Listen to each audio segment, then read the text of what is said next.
Hi, here I'm Jack sparrow. Today మనిషి తన జీవితంలో చాలామంది షార్ట్ కట్స్ని వెతుకుతారు.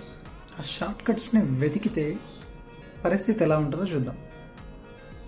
ఇద్దరు ఫ్రెండ్స్ మామూలుగా సంత అవుతుంది కదా, సో సంత కోసం వాళ్ళ ఊర్లో ఉండదన్నమాట. సో వాళ్ళ ఊరి నుంచి ఒక 2-3 ఊర్లు దాటి వెళ్ళాల్సి ఉంటుంది. సో కాలినడకన కబుర్లు చెప్పుకుంటూ వెళ్ళిపోతారు.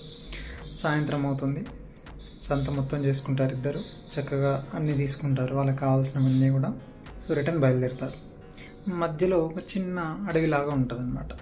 సో అడవిలో నడుచుకుంటూ వస్తుంటే సడన్గా గాలి దుమారం, ఉరుములు మెరుపులతో కూడిన వర్షం మొదలయ్యే సిచ్యువేషన్.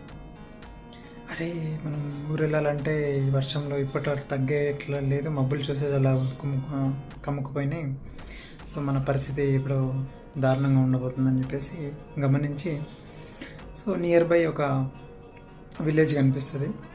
అప్పటికే చీకటి పడి ఉంటుంది. సో ఆ విలేజ్ దగ్గరికి వెళ్తారు. ఆ విలేజ్లో ఫస్ట్ పర్సన్ ఎవరైతే ఉంటారో ఆ పర్సన్ ఏం చేస్తాడంటే, మేము ఇలా వేరే ఊరి నుంచి ఇలా సంతకు వచ్చామండి, దారి మధ్యలో ఇట్లా గాలి దుమారం స్టార్ట్ అయింది, వర్షం పడే సూచనలు ఉన్నాయి, ఇది ఇప్పట్లో స్టార్ట్ అయితే పొద్దుగల వరకు అయిపోయేలా లేదు, ఈ రాత్రికి ఇక్కడే మేము ఉండి వెళ్తామని చెప్తామని డిసైడ్ అవుతారు. సో ఒక ఇంటి దగ్గరికి వెళ్ళి డోర్ కొడతారు. సో డోర్ కొట్టగానే వాళ్ళు బయటకు వస్తారు. ఏంటమ్మా అంటే, ఇప్పుడు నేను చెప్పిందంతా చెప్తారు స్టోరీ. లేదండి, మా ఇంట్లో వయసుకు వచ్చిన ఆడపిల్లలు ఉన్నారు, ఎవరైనా చూస్తే తప్పుగా అనుకుంటారు, ఏమనుకోవద్దని చెప్పేసి చెప్తారు. వెళ్ళి ఇంకో ఇంటిది డోర్ నాక్ చేస్తారు. వాళ్ళ దగ్గరికి మళ్ళీ ఇదే స్టోరీ రిపీట్ చేస్తారు. వాళ్ళు కూడా మా ఇంట్లో వయసుకు వచ్చిన ఆడపిల్లలు ఉన్నారు, సో కష్టం అండి అని చెప్పి చెప్తారు. ఇలా ఒక 4-5 ఇళ్ళ తర్వాత ఒక 5-6 ఇల్లు అయిపోయినాయి. సో ఎవరు వాళ్ళ ప్లేస్ ఇవ్వట్లేదు, నైట్ స్టే చేసి పొద్దుగాలేసి వెళ్ళిపోవడానికి.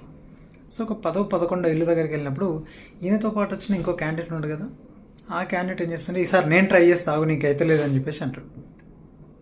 అప్పుడు ఆ క్యాండిడేట్ ఏం చేస్తాడంటే, ఎందుకు చెప్తున్నావు స్టోరీ నువ్వు అని చెప్పేసి, ఇప్పుడు నేను ట్రై.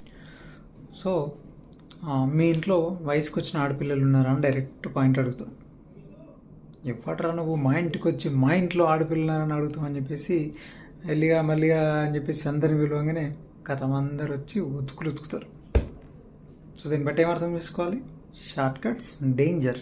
ఎప్పుడు కూడా షార్ట్ కట్స్లో ఏ విషయంలో కూడా తలదూర్చకండి, షార్ట్ కట్లోనే ఆగమైపోతాం. ఓకే.